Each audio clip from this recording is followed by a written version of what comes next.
இன்று நாம கேட்க இருக்கிற வேத பாடம் மத்தேயு எழுதின சுவிசேஷம் 6ஆம் அதிகாரம் 1ஆம் வசனம் முதல் 34ஆம் வசனம் வரை. மனுஷர் காண வேண்டும் என்று அவர்களுக்கு முன்பாக உங்கள் தர்மத்தை செய்யாதபடிக்கு எச்சரிக்கையாயிருங்கள். செய்தால் பரலோகத்தில் இருக்கிற உங்கள் பிதாவின் இடத்தில் உங்களுக்கு பலன் இல்லை. ஆகையால் நீ தர்மம் செய்யும் போது மனுஷரால் புகழப்படுவதற்கு மாயக்காரர் ஆலயங்களிலும் வீதிகளிலும் செய்வது போல உனக்கு முன்பாக தாரை ஊதுவியாதே. அவர்கள் தங்கள் பலனை அடைந்து தீர்ந்ததென்று மெய்யாகவே உங்களுக்கு சொல்லுகிறேன். நீயோ தர்மம் செய்யும் போது உன் தர்மம் அந்தரங்கமாய் இருப்பதற்கு உன் வலது கை செய்கிறது, உன் இடது கை அறியாதிருக்க கடவது. அப்பொழுது அந்தரங்கத்தில் பார்க்கிற உன் பிதா தாமே உனக்கு வெளியரங்கமாய் பலன் அளிப்பார். அன்றியும் நீ ஜெபம் பண்ணும்போது மாயக்காரரை போல் இருக்க வேண்டாம்.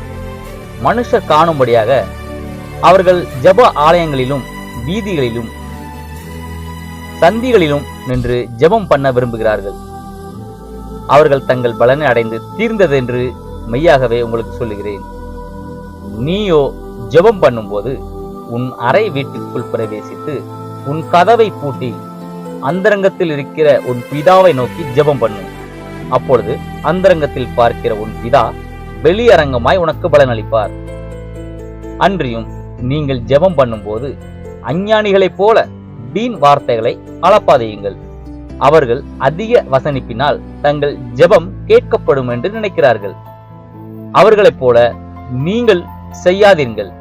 உங்கள் பிதாவை நோக்கி நீங்கள் வேண்டிக் கொள்கிறதற்கு முன்னமே உங்களுக்கு இன்னது தேவை என்று அவர் அறிந்திருக்கிறார். நீங்கள் ஜெபம் பண்ண வேண்டிய விதமாவது: பரமண்டலங்களில் இருக்கிற எங்கள் பிதாவே, உம்முடைய நாமம் பரிசுத்தப்படுவதாக, உம்முடைய ராஜ்யம் வருவதாக, உம்முடைய சித்தம் பரமண்டலத்திலே செய்யப்படுகிறது போல பூமியிலையும் செய்யப்படுவதாக. எங்களுக்கு வேண்டிய ஆகாரத்தை இன்று எங்களுக்கு தாரும். எங்கள் கடனாளிகளுக்கு நாங்கள் மன்னிக்கிறது போல எங்கள் கடன்களையும் எங்களுக்கும் மன்னியும். எங்களை சோதனைக்குட்பண்ணாமல் தீமை நின்று எங்களை ரட்சித்துக் கொள்ளும். ராஜ்யமும் வல்லமையும் மகிமையும் என்றென்றைக்கு உம்முடையவைகளே, ஆமேன் என்பது. மனுஷருடைய தப்பிதங்களை நீங்கள் அவர்களுக்கு மன்னித்தால் உங்கள் பரமபிதா உங்களுக்கும் மன்னிப்பார். மனுஷருடைய தப்பிதங்களை நீங்கள் அவர்களுக்கு மன்னியாதிருந்தால் உங்கள் பிதா உங்கள் தப்பிதங்களையும் மன்னியாதிருப்பார். நீங்கள் உபவாசிக்கும் போது மாயக்காரரை போல முகவாடலாய் இராதியுங்கள். அவர்கள் உபவாசிக்கிறதை மனுஷர் காணும் பொருட்டாக தங்கள் முகங்களை வாட பண்ணுகிறார்கள். அவர்கள் தங்கள் பலனை அடைந்து தீர்ந்ததென்று மெய்யாகவே உங்களுக்கு சொல்லுகிறேன். நீயோ உபவாசிக்கும் போது அந்த உபவாசம் மனுஷர்களுக்கு காணப்படாமல் அந்தரங்கத்தில் இருக்கிற உன் பிதாவுக்கே காணும்படியாக உன் தலைக்கு எண்ணெய் பூசி உன் முகத்தை கழுவு. அப்பொழுது அந்தரங்கத்தில் பார்க்கிற உன் பிதா உனக்கு வெளியரங்கமாய் பலனளிப்பார். பூமியிலே உங்களுக்கு பொக்கிஷங்களை சேர்த்து வைக்க வேண்டாம். இங்கே பூச்சியும் துருவும் அவைகளை கெடுக்கும். இங்கே திருடரும் கண்ணமிட்டு திருடுவார்கள். பரலோகத்திலே உங்கள் பொக்கிஷங்களை சேர்த்து வையுங்கள். அங்கே பூச்சியாவது துருவாவது கெடுக்கிறதும் இல்லை. அங்கே திருடர் கண்ணமிட்டு திருடுகிறதும் இல்லை. உங்கள் பொக்கிஷம் எங்கே இருக்கிறதோ அங்கே உங்கள் இருதயம் இருக்கும். கண்ணானது சரீரத்தின் விளக்காயிருக்கிறது. உன் கண் தெளிவாயிருந்தால் உன் சரீரம் முழுவதும் வெளிச்சமாயிருக்கும். உன் கண் கெட்டதாயிருந்தால் உன் சரீரம் முழுவதும் இருட்டாயிருக்கும். இப்படி உன்னிலுள்ள வெளிச்சம் இருளாயிருந்தால் அவ்விருள் எவ்வளவு அதிகமாயிருக்கும். 2 எஜமான்களுக்கு ஊழியம் செய்ய ஒருவனாலும் கூடாது. ஒருவனை பகைத்து ஒருவனை சிநேகிப்பான், அல்லது ஒருவனை பற்றி கொண்டு மற்றவனை அசட்டை பண்ணுவான். தேவனுக்கும் உலக பொருளுக்கும் ஊழியம் செய்ய உங்களால் கூடாது.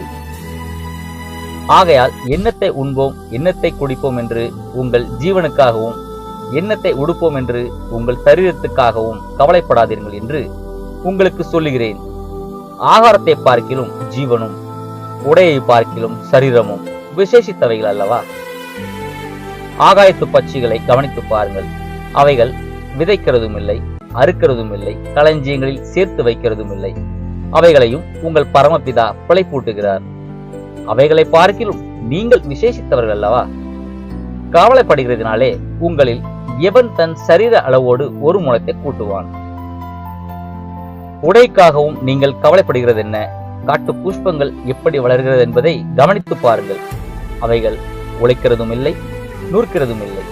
என்றாலும் சாலமோன் முதலாய் தன் சர்வ மகிமையிலும் அவைகளில் ஒன்றை போலாகிலும் உடுத்திருந்ததில்லை என்று உங்களுக்கு சொல்லுகிறேன்.